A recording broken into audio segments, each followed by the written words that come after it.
Friends, today I wanted to share a concept, a way of thinking with you that has really helped me through life. It's helped me find a lot of peace, but also really attack my goals and feel good while I'm doing it. Quick personal update. I've been living in Bali for about 4 months straight now. Did a little trip to Bangkok. That was amazing. Saw some of the gentlemen there. Now really plugged into Bali, and for the first time in a while, really feeling like I'm living in a place. I've been traveling around this part of the world for the last 2 years, 2 months here, 2 months there, and it's great. I've met some amazing people, seen some amazing places, but I was really craving a bit more routine, and to be honest, I was missing out on those kind of longer term friendships as well. So those are a few personal updates my end. I've titled this video Why Magic Mushrooms, Breathwork and Being Spiritual Will Actually Ruin Your Life. When I was in the UK, grey 9 to 5 sort of world, you kind of come across quite a lot of nihilistic people who don't believe that there's any intrinsic meaning to life. Nothing really matters. Do what you want, seek out soulless pleasures, buy all the Ferraris, sleep with all the women or all the men, nothing really matters, we're all gonna die. That's the end of it. Just enjoy yourself, try and make the most of it and be a little bit cheerful if you can. And that's kind of a bit of a cultural sort of way of thinking in a lot of places, I imagine. Being out in this side of the world, there's much more of a focus, or many people who you meet who are spiritual. You know, there's a lot of breathwork ceremonies that I've been to and are amazing. There's a lot of psychedelic drugs, things like weed as well. So there's much more of that kind of 70s hippie vibe that I also lean into a little bit, and I've had some amazing experiences from delving into some of those things. Now, this is something that I've noticed from being around people who might consider themselves or call themselves spiritual. They actually have quite a lot in common with the more nihilistic way of thinking. As we said, the nihilistic way of thinking is, hey, nothing really matters. Now, people who call themselves spiritual, they might hold some actually similar beliefs. They believe that this is all an illusion. None of this is real. It's all a dream, man. We're all one man. This is all a dream. Maybe there is some truth in that, but nothing really matters. Do what you want. Seek out pleasure. Be kind to others. That's good, but nothing really matters at the end of the day. I've come across quite a lot of people who they kind of get lost in this world. They get lost in, well, actually that's wrong. They get lost out of this world. The nihilistic people, they're more lost in this world, believe there's no meaning. And then the other people get addicted to kind of blasting off into a different world and getting lost in that world and kind of disassociating from this world. I would like to offer a slightly different perspective about this, and I wanted to share some kind of thought experiments that you can do yourself as well that might get you thinking, and I found really useful. And like I said, a perspective shift that has really helped me and has given a lot of meaning and a lot of purpose and a lot of peace in my life. So there's a famous Nietzsche quote that is, stare long enough into the abyss and the abyss will start staring back at you. And that's where I think a lot of people end up when they go down the spiritual path. I wanted to give a perspective. Now,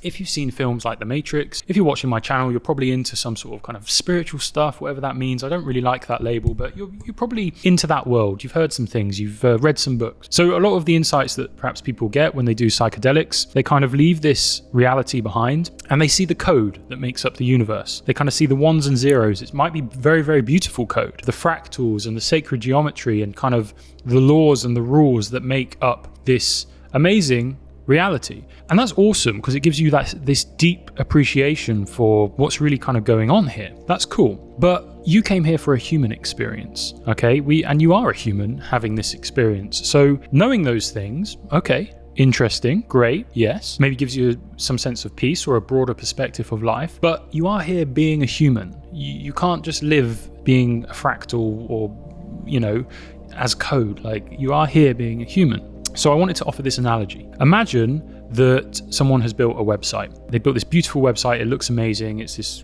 all gizmo-y website, pop-ups, and it's beautifully colored. What a lot of the time doing the kind of spiritual things does, it puts the attention on the code. There's this beautiful website there, but we're like, well, look at the code. It's just ones and zeros. It's just some JavaScript or whatever. That's what's really going on. It's code. Bro, it's code, man. None of it's real. It's code. And they're right. It is all code. But the point was the website. The point was the beautiful website. The code is there for the website so that people can use and interact with the website, that beautiful website. So both are as important as each other. And really, the website kind of is the point. And that analogy is to kind of illustrate that this reality that we're in right now, it is the point. This is the point. What you're doing right now, being a human, is the point. You're doing it. You're doing it. And yes, there's all this metaphysical stuff and it's interesting and it's fascinating, but the point is this everything here right now, what the code, what the sacred geometry, what it produces, those are the interesting questions to ask. So that's kind of thought experiment number 1. Here's thought experiment number 2.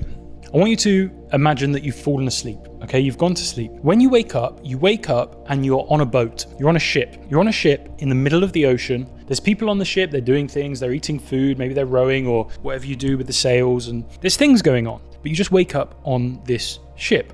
Now, what would be the questions that you would ask? What would be the questions that you would ask when you woke up on that ship to the people around you and to yourself? So if you're like most people, you'd probably ask, where are we? How did I get here? And where are we going? So if you just woke up on this ship, you would probably ask, where are we? How did I get here? And where are we going? And now those are good questions to ask. And these are kind of the questions that have fueled all philosophy. Now, the more nihilist sort of way of thinking is answering the where are we question. Hey, we're on this boat. That's it. Don't worry about it. We're just on a boat. Deal with it. Get on with it. You're going to die and you'll be off the boat. Now, perhaps the more spiritual people, the more spiritual type of question is, well, how did we get here? And they hyper-focus on, well, how did we get here and all of this? But the real interesting question is, where are we going and why are we going there? Now, the final question of where are we going is probably the most pressing question because it's going to affect your decisions.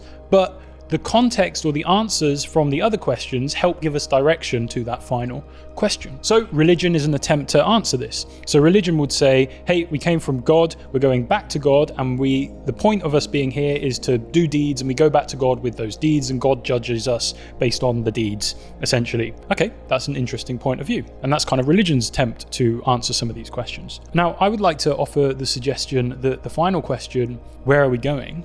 An interesting answer to that final question is, well, where do you want to go?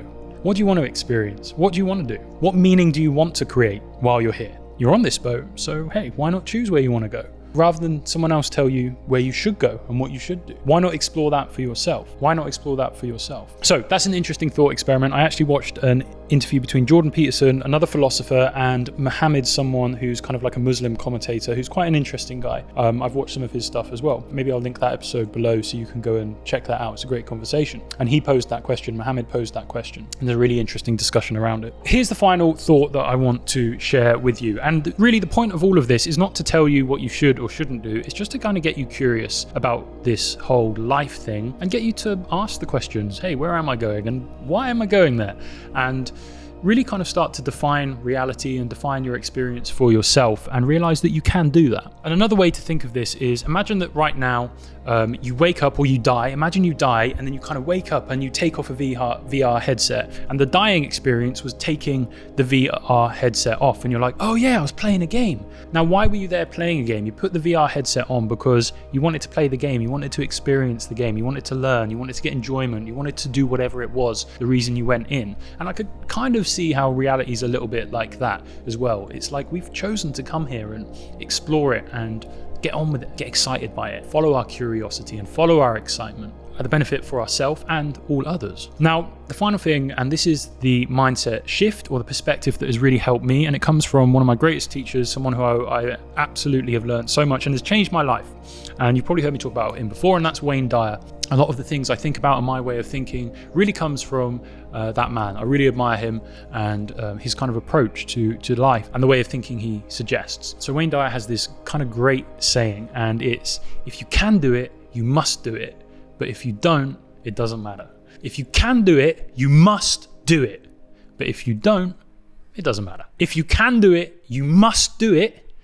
But if you don't, it doesn't matter. Now, here's how the story goes. Tony Robbins, who you all know, he was running one of his crazy Hollywood awesome showstopper seminars somewhere in Miami, and Wayne was also in Miami. And someone got wind that Wayne was also there and said, hey, you've got to come along and we'd love you to speak at the Tony Robbins seminar. And the whole point of the Tony Robbins seminar, and everyone, all of his staff were wearing t-shirts saying, if I can do it, I must do it. And that was the whole point of the motivational seminar. If you can do something, if you have the capacity to do something, you must do it. And it was that kind of energy, which is a great energy for achieving goals and self-improvement in general. Wayne came and he agreed to come and give a talk, and he didn't know what was really going on, and he saw all these people wearing these t-shirts. If I can do it, I must do it. And he was looking around going, interesting. So he got up on stage and they were excited to see him. And this was many years ago before he died. And he started speaking about a few things, and he said, hey, I've seen your slogan. If you can do it, you must do it. But I'd like to add something. And that is, if you don't, it doesn't matter. And you could kind of see everyone murmuring and being like, this was the whole point we were here. Tony Robbins looking a bit like, oh shit, man, like this was my whole thing. This is what I've sold everyone on. And no one really knew how to take it. And let me explain why I think this perspective is so valuable, and it's something that's really, really helped me. Now, this world is full of paradoxes, things that don't make sense. The great mystery of life is that it is a mystery, and we're not supposed to understand all of it. We came down here for this human experience. We came down here to be whoever you are. That's the right experience that you are having right now. Make the most of it. And attacking life in this way, or accepting and attacking life in this way, I have found to be really helpful. Holding both to be true at the same time. It's a paradox. It doesn't make sense, but I found that this is really helpful. So the way that I try and attack life is, if I can do something, I must do it. I must fulfill my potential. And that's kind of like the energy I go into things with. Whatever it is, starting the podcast, quitting my 9 to 5, starting a record label, all of these things. If I can do it, I must do it. And that kind of like tenacity behind things. But then also this kind of balancing perspective of, if I don't, it doesn't matter. Detachment to outcome. Understanding that, yeah, kind of it is all a dream. It is all kind of an illusion. I'm just here for fun. I'm going to take off the VR headset at some time, but I want to make sure that I enjoyed the experience. And I found that to be really helpful because it gives me the drive and it gives me the meaning and the kind of creation of purpose in my life. But also it gives me that balance of, hey, this is all good fun anyway. I'm winning. Just by being here, I'm winning. I'm having fun. Whatever the fuck is going on, this is great. It doesn't really matter. But also, if I can do it, I must do it. And there is a paradox, but if you can hold that paradox, it's a really awesome framework to kind of operate through life. And it's given me a lot of peace when something doesn't go exactly to plan, whatever that means. Hey, cool, whatever. None of it really matters anyway. But if I can do something, I will do it. And that gives me the purpose, the sense of meaning. And definitely read Man's Search for Meaning by Viktor Frankl about how we create our own meaning as humans here. So yeah, that's what I want to share with you today. I hope that's been helpful in some capacity and you can use that in your own life. If you've got any questions, hit me in the comments. At the moment, I'm really working on kind of communicating these ideas, these kind of more complex ideas, perhaps you find them quite straightforward, but I'm really working on kind of concisely and efficiently communicating these things because they've changed my life and hopefully they can impact you guys as well. So yeah, I appreciate you. If you've been watching, watch out for the podcast. We've got some great episodes with some awesome conversations coming out. I'm also working more with my friend Darren Lee, and I really believe in podcasts being the best thing ever and everyone should have one. So we're launching a coaching program as well. If you're interested in that, go ahead, give me a message on Instagram and I can send you some details. And in the background, I'm also working on my next community. It's going to be called Play 4D, and it's going to be kind of around some of the stuff that I've spoken about in this video. And what I've kind of noticed recently, that the most important things for kind of mastery of this plane of existence is relationships, how to build really meaningful relationships and how that unlocks opportunities for you and how it helps you unlock opportunities for others, how to really connect with people. Also kind of pragmatic philosophy, these bigger ideas that kind of give you some sort of direction and meaning and momentum in life and help you kind of really build purpose into your life. And then lastly, around personal branding, making money online, monetize your knowledge so that you can have freedom and you can explore yourself and you can explore this wonderful place we call Earth. So I appreciate you. There'll be more details on all of that coming soon. Speak soon.